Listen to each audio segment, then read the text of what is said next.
de m'avoir invité à partager ces journées avec vous. Donc, ma mission était de vous parler des modes d'accompagnement, des nouvelles méthodes, des nouvelles stratégies pour les personnes avec troubles du spectre autistique. Il a fallu faire un choix parce que soit nous partions sur un long catalogue pour décrire tout ce qui est présent aujourd'hui dans la littérature internationale, soit essayer de focaliser à partir de justement ce qui avait été mis en évidence dans la plupart de ces rapports dont vous a parlé Philippe Béra, dans les recommandations cliniques sur ces méthodes qui semblent, d'un point de vue scientifique, montrer le maximum d'efficacité. Et j'ai fait le choix de cibler vraiment l'étude de ces méthodes à partir d'une problématique qui est celle du diagnostic. C'est-à-dire que l'on sait aujourd'hui, dans la plupart des communautés de médecins et de scientifiques qui travaillent dans le domaine, que plus tôt on peut intervenir dans les troubles du spectre autistique, meilleur est le pronostic pour les personnes atteintes.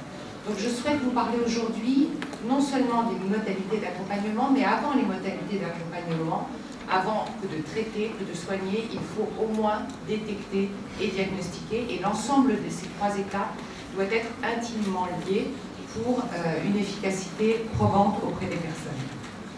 Alors, on l'a dit tout à l'heure, le trouble des spectres autistiques, c'est une immense famille avec des profils, des phénotypes extrêmement variés qui vont des personnes les plus déficitaires, les plus lourdement atteintes avec le handicap le plus majeur, jusqu'à des personnes que Philippe Ébrard désignait comme syndrome d'Asperger ou autisme de haut niveau, qui sont tout à fait autonomes, avec des professions parfois universitaires, mariées, avec des enfants. Donc vous voyez un spectre qui inclut vraiment des tableaux très distincts, mais tous ont en commun une particularité qui est celle du déficit de socialisation, des troubles majeurs de l'interaction sociale.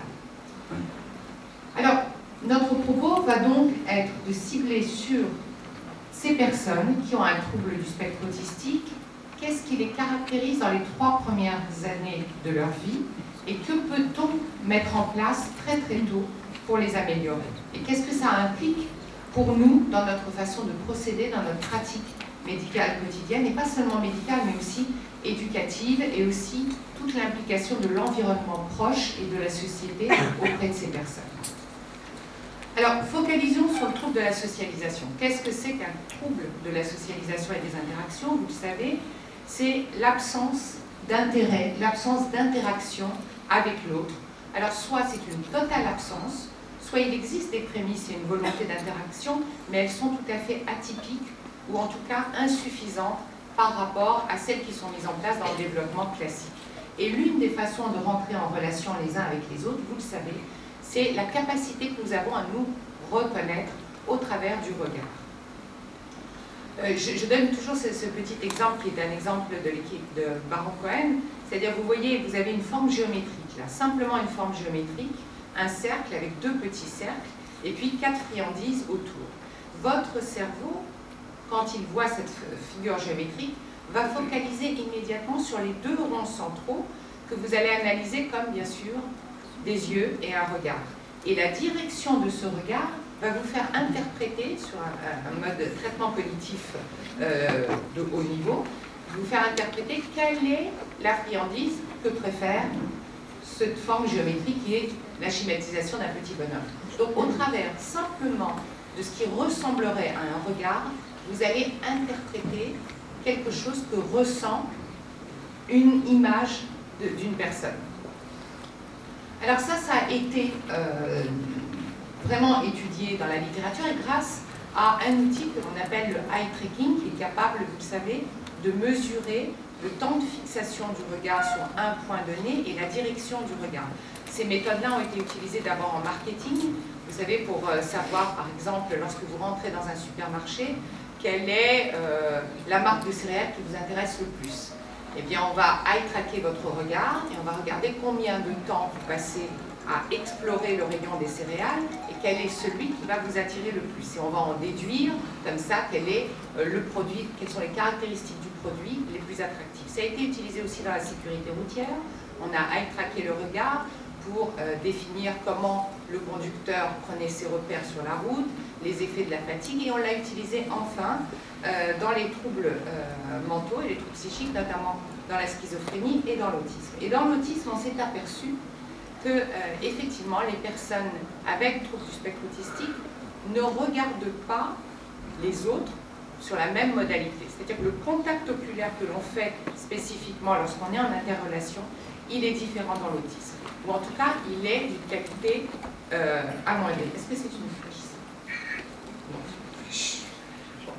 Alors, juste regardons cette petite image de film-là, et vous voyez ce triangle jaune que vous voyez, c'est la direction du regard d'une personne dite normotypique, sans trouble du spectre autistique. Donc, qui va aller d'un visage à l'autre en tentant d'explorer, de lire, de faire une lecture émotionnelle de ce que ressentent les protagonistes pour mieux comprendre l'action. La flèche rouge du dessous, vous le devinez, c'est le tracé eye tracking d'une personne avec trouble du spectre autistique. Je vous pose la question, que peut-on comprendre de l'intentionnalité de l'autre, de ce qui est en train de se passer, de la compréhension sociale des relations qui sont en place, lorsqu'on regarde uniquement les lèvres qui remuent du personnage ou un bouton brillant de la veste d'un autre personnage. Donc ça vous explique aussi ce déficit majeur de la compréhension d'autrui et ce déficit majeur de la socialisation quand on ne prend pas les bons indices et les bons indicateurs sociaux. Et ce résultat-là, il a également été montré chez l'enfant et chez des petits, des tout petits.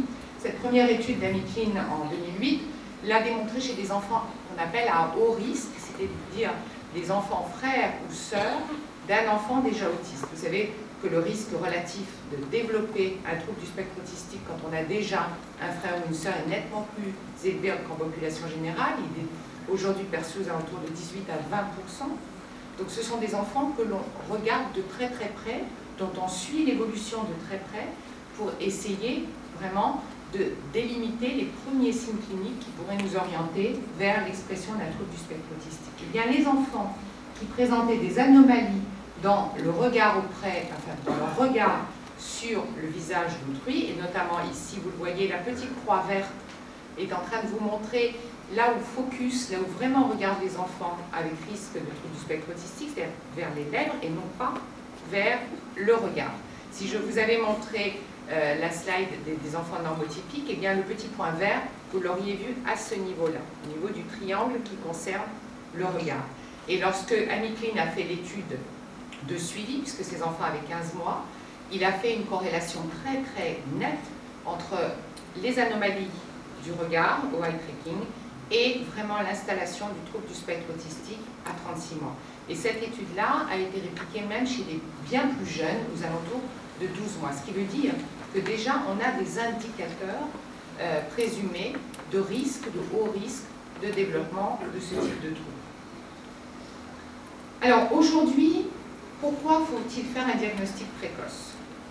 Ce diagnostic, il est fait classiquement en Europe entre 36 et 61 mois avec une corrélation très nette du niveau socioculturel parental. Plus on est en difficulté socioculturelle, plus le diagnostic est tardif. Mais quoi qu'il en soit, ce diagnostic n'est pas posé classiquement avant 36 mois. Et pourtant, l'âge moyen d'inquiétude des parents est à peu près entre 18 et 19 mois. Les premières inquiétudes, lorsque l'on prend ce groupe de parents, elles surviennent pour près de la moitié d'entre eux avant 12 mois. Le problème, c'est que seulement 28 à 30% d'eux vont en parler spontanément au pédiatre ou au médecin généraliste. Ce qui veut dire que nous, en tant que professionnels, en tant que médecins, nous devons d'une part écouter ce que nous disent les parents en termes d'inquiétude, groupe des 18-19 mois, et s'ils ne parlent pas spontanément et que notre observation, notre regard clinique perçoit quelque chose d'atypique dans le développement de cet enfant, faire la demande qui est juste celle de « mais à votre avis, comment vous trouvez votre petit? Est-ce qu'il se développe harmonieusement ?» Parce que ceux qui ne parlent pas, là, peuvent exprimer ces craintes. Et il y a une corrélation très très forte, vraiment très forte, entre l'expression des craintes chez les parents et la réalité de diagnostic chez les enfants à 36 mois. à tel point que l'American Academy of Pediatry a très tôt demandé à ce que soit fait un screening des signes d'alarme de troubles du spectre autistique à 18 mois et à 24 mois, et ce depuis plus d'une dizaine d'années, avec toujours en tête l'idée que plus tôt vous détectez, plus tôt vous diagnostiquez, plus tôt vous mettez en place une intervention précoce et vous avez une chance d'intervenir sur le développement, la trajectoire développementale de cet enfant. Alors pourquoi cette notion d'action rapide? Tout d'abord, avec une donnée essentielle dont a parlé aussi Philippe Ebrard tout à l'heure, qui est celle de l'organisation structurale du cerveau et de l'organisation fonctionnelle du cerveau, qui sont intimement liées et qui vont connaître des